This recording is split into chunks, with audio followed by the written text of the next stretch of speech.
안녕하세요. 솔루션즈 아키텍트 박대규라고 합니다. 오늘은 현재 삼성병원도 서울병원도 그렇고 아직 온프렘에서 큰 시스템을 운영하고 계시는 분들이 많습니다. 그런 분들은 사실 그런 고객들은 클라우드로의 전환을 고려하는 첫 번째 이유 중에 하나가 이제 비용 측면이 이제 꽤 강하고요.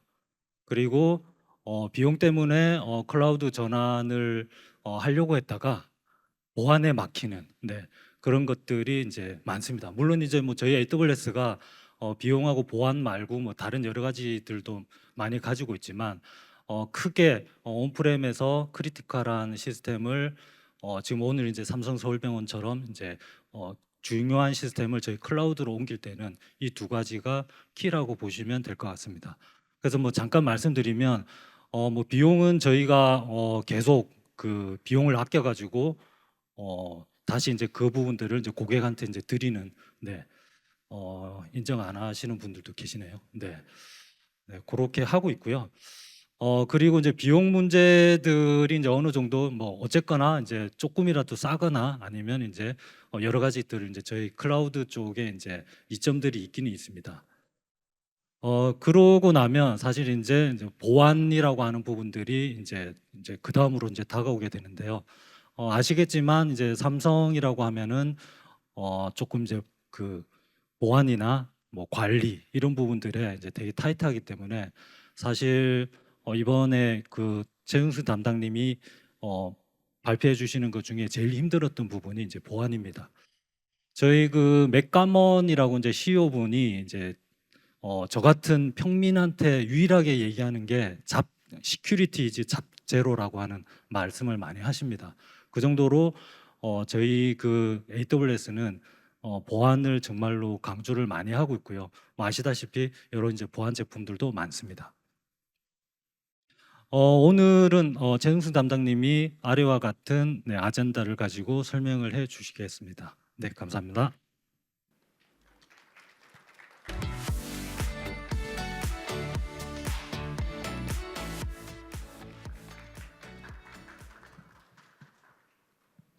그 제가 그 저는 삼성 서울병원 최종수입니다. 그러니까 제일 처음에 이거 발표를 하자고 이제 저한테 요청을 해왔는데 발표하려고 그러니까 그냥 사실은 우리 데이터를 갖다 클라우드 올린 것밖에 없거든요.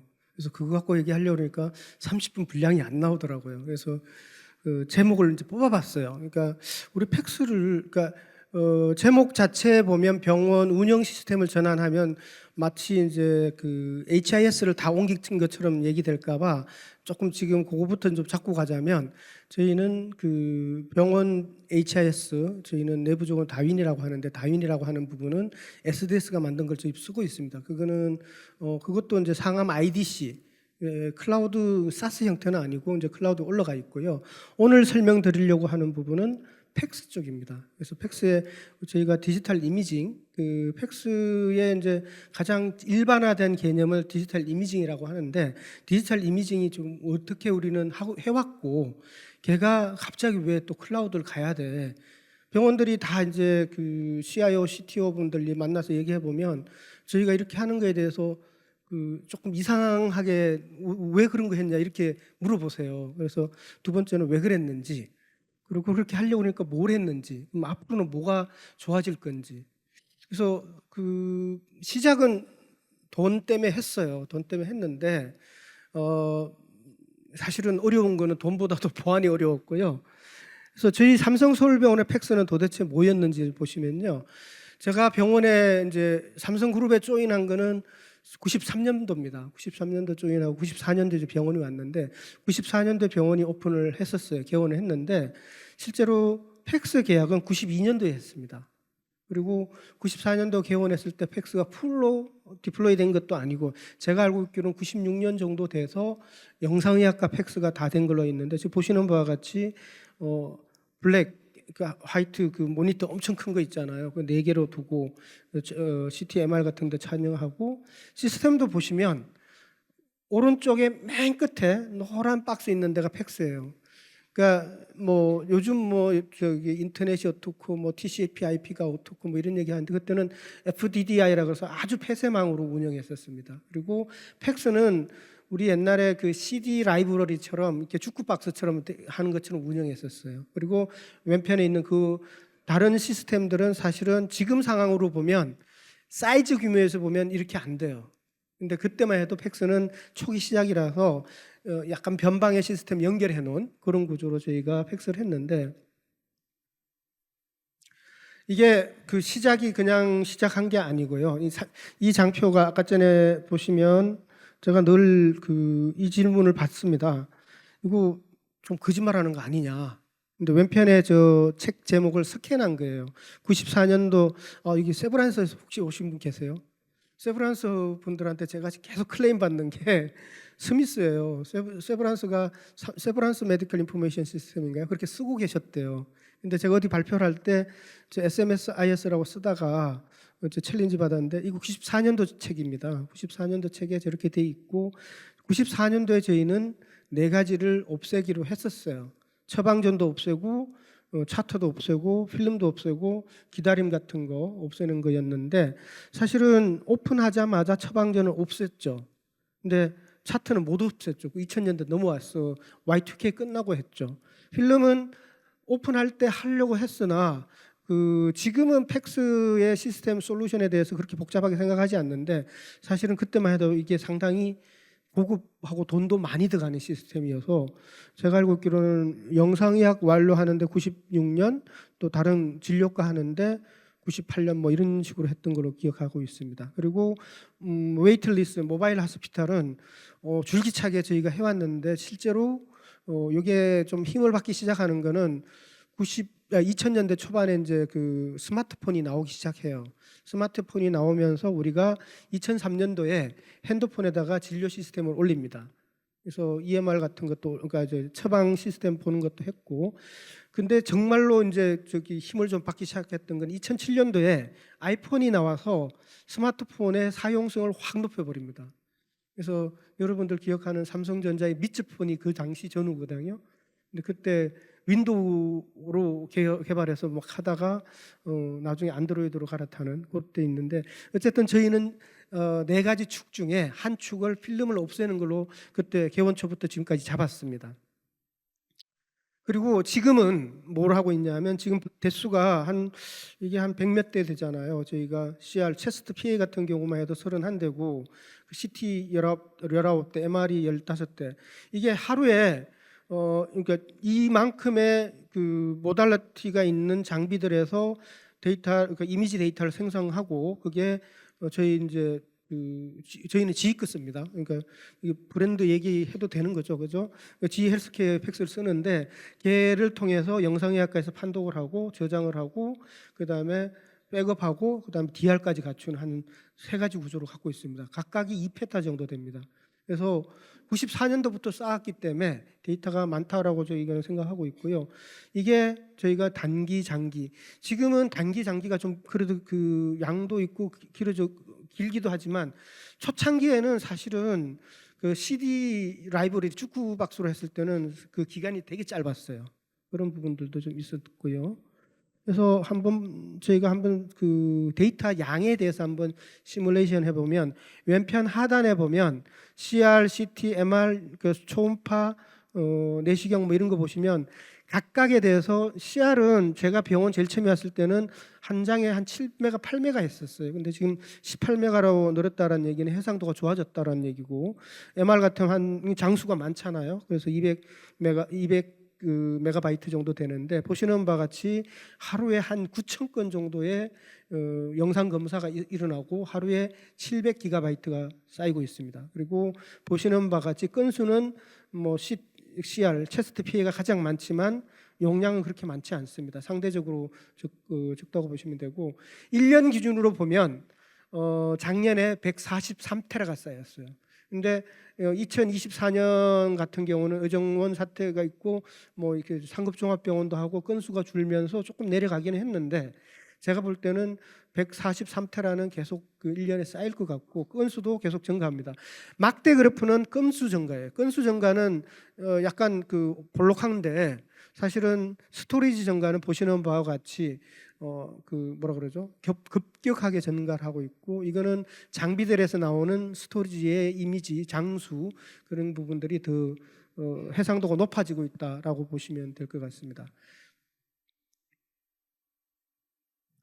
그리고 또 하나 이제 그 좀 자랑이긴 한데요. 저희가 그 뭔가를 제가 이제 그 2016년도 그 다윈이라는 걸 오픈하고 나서 계속 챌린지 받았던 부분은 그 돈을 저희 1,000억 들였습니다. 1,000억보다 좀 들었는데 1,000억 들였는데 도대체 좋아진 게 뭐야? 저보고 맨날 질문하시는데 제가 갖고 갈 게 없어요. 뭐 의사들이 처방 내리는 게 되게 편해졌대요. 기록도 편해졌대요. 저희 뭐 칼라 펜도 있고 막 그렇거든요. 되게 편하다는데 되게 주관적이고 좀 객관적인 걸 갖고 와봐. 뭐 돈을 더 벌었는지. 근데 사실은 마음을 독하게 먹으면 사실은 검사 건수라든가 뭐 여러 가지에 대한 부분들을 좀 증명할 수는 있을 것 같아요. 근데 그 수고로움 대비 그렇게 저한테 이렇게 막 칭찬이 돌아올 것 같지는 않아요. 그래서 제가 좀 그때 마침 힘쓰 이런 것도 있었고 그래서 저희가 힘쓰 인프라부터 시작을 해서 2023년도에 다이암이라는 게 디지털 이미징 모델, 그러니까 머추리티 모델인데 그거에 대해서 합니다. 보시면 스테이지 0부터 7까지 있고 8단계가 있고 그냥 팩스를 쓴다 없다부터 시작을 해요. 근데 팩스가 쓰이고 어떤 팩스 운영 정책을 갖고 있고 그다음에 외부와 영상 이미지를 교환합니까 안 합니까? 이런 것도 합니다. 그래서 우리나라 같은 경우는 진료정보 교류 사업이라든가 마이헬스 데이터 같은 경우 한다면 잘만 준비를 하면 스테이지 7은 다 받을 수 있겠더라고요. 그래서 저희가 그때도 했었고 그래서 저희는 2022년부터 시작을 해서 2023년도에 이제 다이암 스테이지 6를 22년 2003년도에 저희가 7을 받았습니다. 2월 달에. 그리고 하고 보니까 그러니까 나중에 우리 이진영 팀장이 다 했는데 사실은 그 전 세계적으로 이걸 받은 데가 없어요. 이게 이제 이런 개념이 있습니다. 우리가 늘 표준이라든가 뭔가를 하다 보면 어떤 게 있냐면 표준을 엄청 따라가는데 정작 표준을 만든 뭐그 글로벌에서는 그런 거에 대해서 이렇게 그 뭐 획득한다라나 이런 노력을 좀 안 하는 경우가 있는 것 같더라고요. 그래서 저희가 이거는 우리가 팩스 해봤던 경험도 있고 기본 초부터 했기 때문에 충분히 할 수 있을 것 같았고 좀 자랑거리가 되겠다라고 저희가 생각했어요. 그래서 했고 보시는 바와 같이 데이터가 많이 쌓이고 잘 운영하고 있었습니다. 근데 요즘 그 이렇게 병원에 다 근무하시지 않아요, 그죠? 병원에 근무하시는 분들 제일 힘든 게 뭐예요? 없나요? 저는 가끔 가다 교수님들이 연수를 갔다 오세요. 갔다 오시면 무슨 얘기를 하냐면 소아과, 신경과 또 뭐 정신과 이런 데 교수님들은 핸드폰을 놓고 그게 연수관 병원에서 자기하고 이제 트레이닝 했던 교수님들이 중간에 핸드폰을 놓고 환자하고 물론 우리는 좀 다르죠. 한 30분 동안 대화를 한대요. 대화를 하고 있는데 그게 썸머리 되어서 EMR로 다 들어갑니다. 우리는 그거 안 해? 근데 그런 질문을 많이 받아요. 그래서 저희는 AI 쪽에서 많은 그런 도전을 받고 있고 가장 최근에는 스탠포드에서 저기 AWS 얘기하지 말라 그랬는데요. 이게 MS 애저 갖고 튜머 보드를 갖다가 올려놨어요.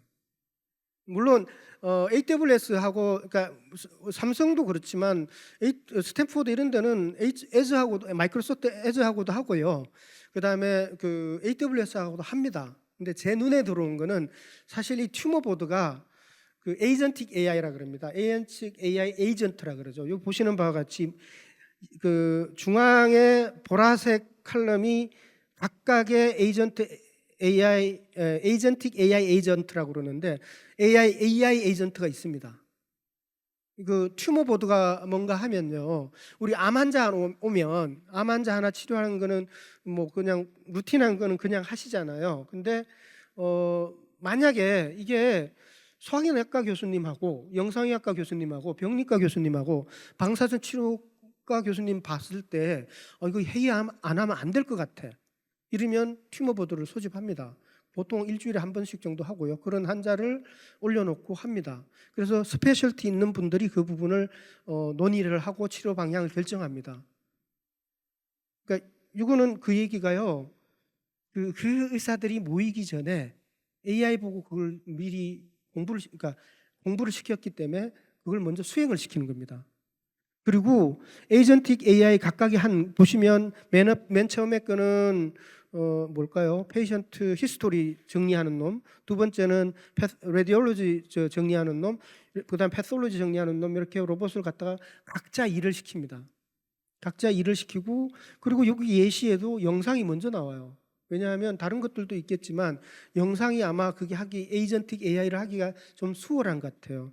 그리고 그 위에 보시면 얘를 모아서 그 요약해 주는 놈이 나와요. 이걸 갖고 튜머 보드를 한다라는 거가 있고, 제가 아까 전에 그런 우리 내부의 그 요구 사항들 봤을 때 이렇게 종합이 되는 것 같습니다. 그래서 영상에 대해서는 이거 준비 안 하면 안 되겠네 라고 생각하고 있고, 영상은 매년 우리가 5년마다 그러니까 매년 사고 있고요. 그다음에 5년마다 EOS 되는 거 점검하고 있고, 버리고 아깝잖아요. 근데 그때 이제 물론 지희하고 AWS하고 같이 하면서 이미징에 대해서 한번 디스커싱을 하게 되고, 이거 어떻게 해야지? 라는 개념에서 이제 아까 전에 헬스 이미징 이런 부분들이 나오기 시작하고 있고요. 실제로 이거는 뭐 종이로만 봤습니다. 실제 좀 가보지 않았습니다. 그래서 종이로 보면 알리나 헬스 같은 데서는 비사제 이미징이랑 이 팩스 회사 같은데요. 실제로 이렇게 해서 우리나라는 이게 아닐 것 같아요. 여기는 팩스 접근 속도가 빨라졌대요. 근데 우리도 챌린지가 지금 클라우드 올려놓고 해봤을 때 속도가 대등한 정도 나오면 저는 땡큐라고 생각하고요. 아직까지는 약간 그 돈 더 많이 쓰면 빨라질 것 같긴 해요. 근데 비슷한 개념에서는 우리는 그런 경험이 있는데 미국은 아마 시작 자체가 다르기 때문에 클라우드라든가 다른 인프라 구조를 썼기 때문에 더 빨라졌다는 결론을 나온 것 같은데요. 아마 쓰기에 편하지 않았을까라는 생각을 하고 있습니다. 서두에도 말씀을 드렸듯이 저희 팩스는 지휘급입니다. 지휘 솔루션을 쓰고 있습니다. 지휘 솔루션이 초창기에 보시면 그냥 아까 축구 박스였다가 그다음에 다이콘 표준으로 갔다가 IHE로 가다가 최근에는 얘네들도 클라우드로 가요. 그래서 클라우드로 우리가 그냥 지휘급을 계속 쓴다는 전제로 보면 이거 클라우드에 대한 준비를 안 하면 안 되는 구조로 저희는 이해하고 있었고요. 또 이제 되게 중요한 거는 2016년도에서 이게 사실은 다른 나라 걸 제가 잘 모르겠어요. 다른 나라에 클라우드 컴퓨팅 법이 있는지 모르겠어요. 근데 여기 제가 하늘색으로 보신 거 보면 국가기관 등은 클라우드를 쓸 수 있도록 노력해야 한다고 되어 있어요. 그래서 우리는 이제 그 사기업이기 때문에 이제 했는데 국가기관이 이렇게 법을 해놔놓고 하는데 정작 우리는 쓰는 게 안 돼요. 왜냐하면 데이터를 바꿔가는 게 가능해. 내부 설득하는 것도 어렵고 되게 복잡하게 그런 생각들을 하고 있고요. 의료법하고 의료법 시행규칙도 바뀌고 있습니다. 여기 보시면 시행규칙 16조에 보면 네트워크 보안에 되면 데이터를 의료기관 장소 외의 장소에도 보관할 수 있다. 그 다음에 지침을 둘 수 있다, 고시를 둘 수 있다 그랬어요. 예전에 의료법에는 네트워크의 연결이 아니 되어야 돼요. 이게 바뀐 겁니다. 그래서 여기서 저희가 힘을 많이 얻었죠. 왜냐하면 특히나 이제 클라우드 가면 제일 처음에 그런 생각은 해요. 예를 들어서 우리 맷집이 좋은 다른 어떤 병원들이 먼저 가서 두드려 맞으면 우리가 다음에 따라가고 싶은데 우리가 가면 두드려 맞을 거잖아요. 또 삼성 또 뭐 하고 그 환자 정보 보호도 안 되면서 막 이렇게 또 조금 안 좋은 소리 들을까 봐 못 가겠더라고요. 근데 그런 노력을 하면서 저희가 이때부터 조금씩 들여다보기 시작했고요. 아까 전에 여기 보시면 맨 끝에 그 보건복지부 고시에 별표의 그 세부 사항을 적어놨습니다. 세부 사항에서 보시면 다른 것들은 물리적, 시설적, 관리적 보안인 것 같고요. 이 빨간색 영역이 IT적 보안 같아요. 백업해야 되고요, 그 무정된다 해야 되고 이런 것들을 해 있어야 된다라고 하는데. 네이버 클라우드는 홈페이지 가서 보시면 이렇게 돼 있어요. 박스에 자기네 그거 했다라고 돼 있고요. AWS도 이렇게 제가 이 발표하기 전에 이걸 달라고 해서 봤더니 그 항목 별표에 대한 부분들을 배웠다라고 해서 저희가 조금 힘을 받아서 했습니다. 그럼 뭘 했을까요?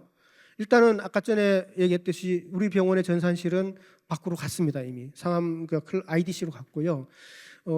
우리 팩스도 마찬가지예요. 팩스도 마찬가지인데 저 2페타 정도가 3개 정도 있으면요 힘들어요 공간이. 그리고 그 다른 병원은 전산실이 어디 있었는지 모르겠는데 저희는 본관 2층에 있었어요. 그게 옛날에 기억하실지 모르겠는데요. 전산실은 1층에 두면 안 됩니다. 왜냐하면 누가 문을 두드리고 안으로 침입할 수 있어요. 그래서 스토리지 갖고 갈 수 있어요. 근데 4층 이상도 권장하지 않아요. 우리나라는 지진이 없어서 그 덜한데 그 진동이 있으면 이 장비가 움직인다라는 그런 것 때문에 4층 이상도 잘 안 두는 90년대 그 계통에서는. 그래서 저희는 원장실 옆에 그 기계실이 있었어요. 본관 2층에. 근데 어느 날 갑자기 와 그 좋은 땅에다가 전산 기계실을 두냐? 그래갖고 저희가 2015년에 눈물을 머금고 이제 상암도로 보내고 지금은 지하 2층에 지금 스토리지 있어요. 근데 지하 2층이라고 하는 부분이 스토리지 공간 확보가 못합니다. 이 부분에 저희가 딜레마에 빠졌고, 그다음에 데이터를 계속 우리가 EMR 데이터는 수시로 리트리브 하시잖아요. 근데 팩스 데이터는 어때요? 팩스 데이터는 단기, 장기, 그다음에 뭐 이런 식으로 정하는 이유가 사실은 액세스 잘 안 한 데이터는 갖고 있는데 우리 스토리지 비싼, 그러니까 그냥 온프레미스로 가면 비싼 장비를 계속 사야 되는 거예요. 이제 그런 고민에 대한 부분이 빠졌고, 마지막에는 상급 종합병원들은 다 고민하고 있을 것 같은데요. 지금 정부가 상급 그 중증 진료 체계하고 상급 종합병원 뭐 이렇게 드라이브 걸고 있고, 우리 병상 30% 15%인가 줄였잖아요. 그 병상을 줄이는 대신에 협력병원들하고 정보 교환을 하세요라는 그런 방침이 계속 내려오고 있어요. 그래서 협력병원들하고 정보를 어떻게 공유할 거야? 저희는 지금도 그 외부에서 집에서 CD로 넣으면 우리 병원 팩스로 들어옵니다. 그리고 우리 협력병원에서 또 다른 데서 검사한 거 그 자리에서 우리 병원에 넣을 수 있어요. 근데 보내는 거에 대한 부분은 좀 더 고민한다면 우리가 온프레미스로 계속 갖고 있는 것보다는 클라우드로 가야겠다라는 생각을 하게 되는 배경이 됩니다. 근데 이거는 이 장표 아까 전에도 그 AWS도 발표 설명하는 것 그 보면서 되게 고민을 많이 했는데 저는 아예 심플하게 만들었어요. 그러니까 이거 가려면 어떻게 해야 되냐라는 부분인데 AWS의 S3가 어떻고 뭐 그 자꾸 이제 VPC가 어떻고 이런 얘기를 막 하면 IT한 저도 복잡해요. 근데 대학교 때 저희는 용산 조립 PC를 많이 썼거든요. 키보드 따로 사고 모니터 따로 사고 메인보드도 따로 샀잖아요. 그래서 저희는 그냥 보시면 아마존 S3가 이제 저장하는 공간이고 그 앞에 그 뭐죠? 프라이빗 링크하고 엔드포인트가 사실은 우리가 보는 단말기죠. 그렇게 해서 그걸 클라우드에 올렸는데 요 보라색 생이 제일 힘들어요. 이거를 보안팀한테 검증을 받아서 패스를 받았기 때문에 지금 여기서 제가 발표할 수 있는 건데 이 과정이 힘들어요. 그리고 여기 보시는 빨간색, 분홍색 계통이 이벤트에 대한 부분들을 그 오디팅하는 부분이죠. 특히나 외부 뭐 들어오는 부분에 대한 이상 같은 부분들, 우리 PC에 V3 깔아야 되잖아요. 그 다음에 프라이버시 CI 깔아야 되잖아요. 그런 부분들을 이렇게 클라우드에 구성을 했다고 보시면 될 것 같아요. 그리고 이거는 아마 우리는 계속 가버넌스 그 뭐랄까 폴리시를 계속 정할 건데 그러니까 몇 년도 데이터, 그다음에 예약이 안 된 사람의 데이터는 어떻게 할 거냐? 그런 데이터는 굳이 그 여기 AWS도 비싸요. 나중에 가보시면. 그런데 그 더 싼 게 또 있어요. 글래시아라고 하는 이런 쪽으로 딥 아카이브를 지금 계속 고민을 하고 있어요. 그래서 사실은 돌아가신 분 데이터 연구하지 않는다면 굳이 지금은 대부분 갖고 있잖아요. 갖고 있지 않은 방법 찾는 거고요. 그다음에 이제 보안에 대한 부분 6개에 대한 부분을 다 체크했죠. 전용성 깔고 그다음에 이제 프라이빗 링크 그 트레일하고 와치하는 것 다 했고, 속도는 보시는 바와 같이 원내 속도만큼 나오지는 않을 것 같아요. 이거는 뭐 누가 봐도 어떻게 지금 피지컬리 그거 더 좋아질 수는 없는데, 예를 들어서 요즘은 뭐 기가빗을 원내 안 쓰는 분들이 없겠지만 기가빗을 안 쓰고 기가빗을 클라우드 연결하면 클라우드 속도 더 빠르겠죠. 뭐 그런 역설적인 개념도 가능한 건데, 요즘은 시대가 지나면서 그다음에 엔드 투 엔드에 대한 스위치에 대한 개념들이 조금 더 고민하고 돈을 많이 낸다면 속도는 좋아질 거다라고 생각하고 있고요. 우리 시뮬레이션한 누적 결과는 스토리지 개념에서는 제가 볼 때 우리가 1년에 한 150테라 한다고 했는데 150테라 매번 사야 되니까 그거 기준으로 가면 누적 시 69% 절감을 한다라고 이제 시뮬레이션은 되는데 여기서 하다 보면 놓친 게 또 있어요. 그래서 제가 AWS하고 하는 얘기는 야, 이 정도는 안 나올 거다. 니네가 이거 정말 해주면 난 땡큐인데 난 위에 그 원장단한테 보고는 이렇게 못해요. 원장단 69% 지키라고 하면 제가 AWS 막 가서 업소를 해야 되는 그런 구조인데 69%보다는 낮지만 비용 효과는 있을 거다라고 저희는 계속 생각하고 있고 그다음에 계속 이게 누적되는 거니까 그 부분은 있고 사실은 여기까지는 저희가 이제 산을 하나 넘은 겁니다. 넘은 거고 저희 이 산을 넘기 위해서 22년도부터 그 전에부터 저희는 고민을 사실은 했었어요. 아까 전에 클라우드 이용 촉진법부터 이제 계속 고민했는데 그때 마침 GE에서 우리도 클라우드 갑니다라고 하면서 이제 본격적으로 논의가 되고 한 4년이 걸린 것 같아요. 여러분들 보시기에는 뭐 금방 갔다라고 생각하시는데 히스토리가 좀 깁니다. 근데 여기까지 딱 가보니까 요거는 이제 우리 이진영 팀장이 발표석에 앉혔습니다. 이분이 다 하셨고요. 저는 발표를 하는 거고요. 그래서 기술적으로는 이런 그 부분에서는 AWS하고 GE하고 삼각관계로 계속 논의해서 지금까지 왔다라고 보시면 될 것 같습니다.